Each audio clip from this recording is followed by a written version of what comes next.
Hello दोस्तों, नमस्कार। IMA channel पे आपका स्वागत है। तो अभी हम देखेंगे रिसेंट अपडेट और स्टॉक्स के रिगार्डिंग और रुपये के रिगार्डिंग। ठीक है, तो चलते हैं हम डायरेक्टली नेक्स्ट पेज पे। तो सबसे पहले हम देखेंगे CLS मतलब कोचिन शिपयार्ड लिमिटेड, है ना। CLS टू सेटअप 15,000 करोड़ है ये, है ना। 15,000 crore shipyard in Tamil Nadu signs MOU मतलब memorandum of understanding with Korean partners, है ना।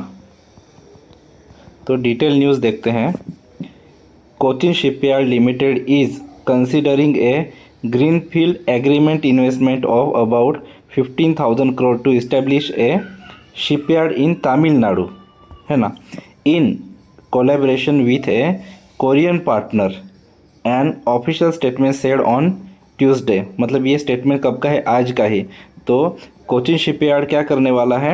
एक शिपयार्ड बिल्ड करने वाले, कहाँ पे? तमिलनाडु में। और किसके साथ? With collaboration Korean partner. और इसका टोटल अमाउंट कितना रहेगा? 15,000 करोड़, है ना, 15,000 करोड़। तो कोचिन शिपयार्ड के लिए ये अच्छा न्यूज़ है। और लास्ट में हम देखेंगे कंपनी का शेयर प्राइस भी, है ना। तो चलते हैं अभी नेक्स्ट न्यूज़ की तरफ।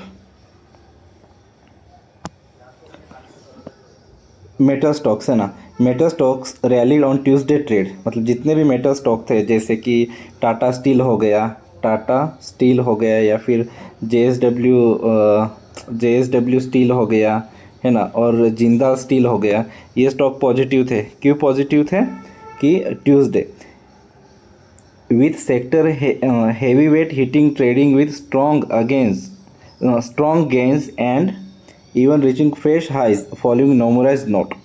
मतलब नोमुरा ने पॉजिटिव आउटलुक दिया है मेटल सेक्टर को, है ना, मेटल सेक्टर को। इसकी वजह से जितने भी जो मेटल में काम करने वाले, स्टील सेक्टर में काम करने वाले स्टॉक्स थे, वो पॉजिटिव थे। JSW steel limited has led the sectoral rally, reaching a 52-week high of rupees 1,148। मतलब फ्रेश हाई लगाया है JSW स्टील ने आज। The stock is currently trading with gains of more than, मतलब वो ड्यूरिंग मार्केट का news है, तो उस टाइम पे जो 2% पॉजिटिव था वो कहा है।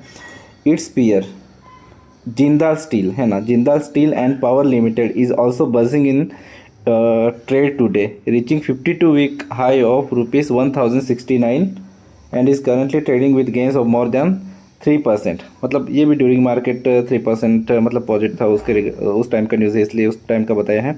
और इस स्टॉक ने भी ऑल टाइम हाई लगाया है। In a latest note, Nomura had hiked the target price of both Jindal Steel and JSW Steel, citing key tailwind for the metal space, while affirming these two stocks as the best placed companies to take advantage of this tailwind. मतलब जो भी positivity रहेंगी, है ना, India में metal stock के regarding, तो उसमें सबसे ज़्यादा फ़ायदा जिंदाल स्टील और JSW स्टील को ही होगा।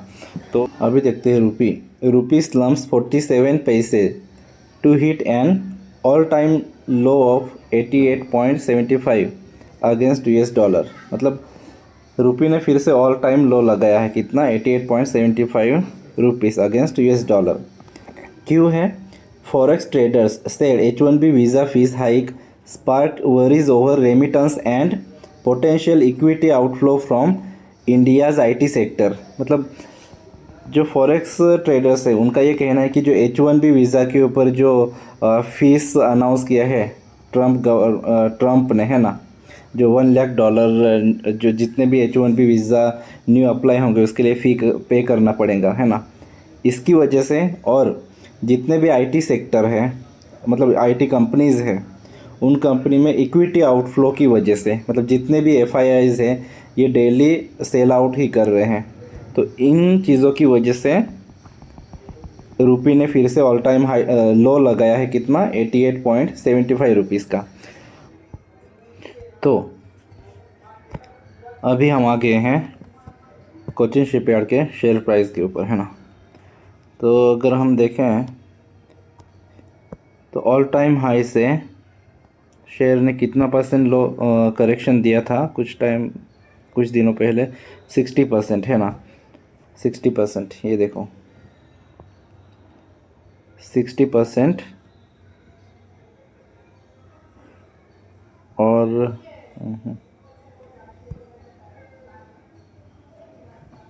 यहाँ से लेके ये टोटली 60% है ना, 60% लो लगाया था। और प्रेजेंटली ये लेवल से फिर से स्टॉक ने रिवर्सल लिया है।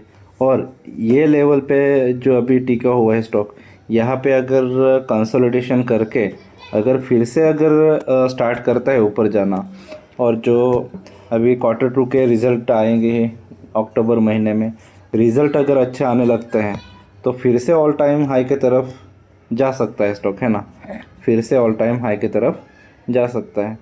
तो इस स्टॉक के ऊपर भी हम फोकस कर सकते हैं।